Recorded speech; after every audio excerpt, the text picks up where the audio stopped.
ఇది చూడండి.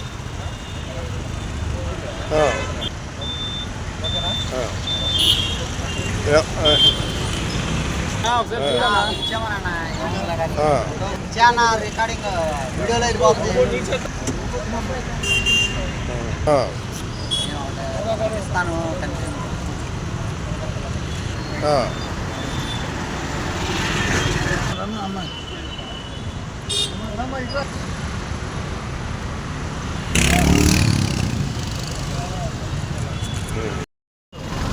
స్వర్గీయ వంగవీటి మోహన్ రంగ గారి 37వ వర్ధంతి సందర్భంగా ఆ మహనీయునికి ఘనమైన నివాళులు అర్పించుకుంటూ మరి ఆ రోజు పేద బడుగు బలహీన వర్గాలకు ఏ సమస్య వచ్చినా తన సమస్యగా భావించి ముందుండి వారందరికీ అండగా నిలిచిన గొప్ప వ్యక్తి వంగవీటి మోహన్ రంగ గారు.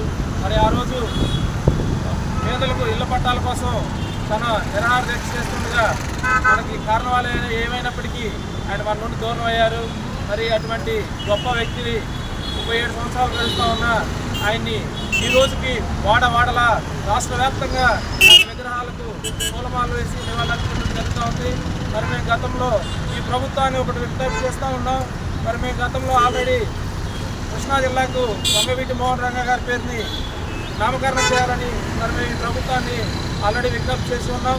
మరి ఈరోజు మన రాష్ట్ర రాజధాని అయిన అమరావతిలో వంగవీటి మోహన్ రంగ గారి పేరు మీద ఒక స్మృతి వనాన్ని కూడా ఏర్పాటు చేయమని ప్రభుత్వాన్ని విజ్ఞప్తి చేస్తూ ఉన్నాం.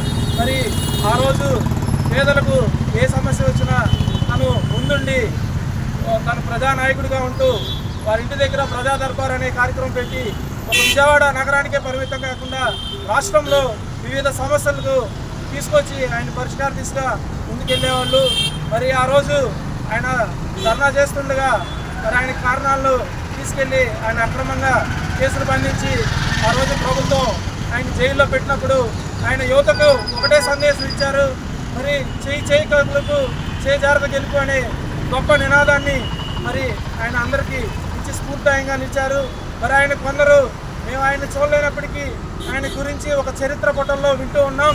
మరి ఆయన కొందరు చంపేశామని కొంతమంది, చనిపోయాడని కొంతమంది, చీకట్లో వచ్చి చంపారని కొంతమంది అన్నప్పటికీ ఆయన పేద బడుగు బలహీన వర్గాల గుండెల్లో ఎప్పటికీ చిరస్థాయిగా నిలిచిపోయారని ఈ సందర్భంగా ఆ వ్యక్తికి మా ఘనమైన నివాళులు అర్పించుకుంటూ ఇక్కడ విచ్చేసిన ప్రతి ఒక్కరికి నా హృదయపూర్వక నమస్కారాలు తెలియజేస్తూ ధన్యవాదాలు. వంగవీటి మోహన్ రంగ గారు, స్వర్గీయ వంగవీటి మోహన్ రంగ గారు. ఈరోజు బడుగు బలహీన వర్గాల నాయకుడు, పేదల బాధితులు పెళ్లిదైన శ్రీ వంగవీటి మోహన్ రంగ గారి 37వ జయంతి రంగ గారి జయంతికి నివాళులు అర్పించడం కోసం మేము మంగళగిరి నుంచి శ్రీ సుంకల చరణ్ గారి ఆధ్వర్యంలో ఇక్కడికి బయలుదేరి వచ్చామండి. రంగా గారి గురించి విజయవాడ ప్రజలకి, రాష్ట్ర ప్రజలకి తెలియపరచాల్సిన విషయం ఏం లేదు, అందరికీ తెలిసిన విషయమే. ఆయన పేదల కోసం తన ప్రాణాలు అర్పించారు. రంగా గారి ఆశయాల కోసం, ఆయన సిద్ధాంతాల కోసం మేము కూడా పనిచేస్తామని తెలియపరుస్తున్నాం. Thank you.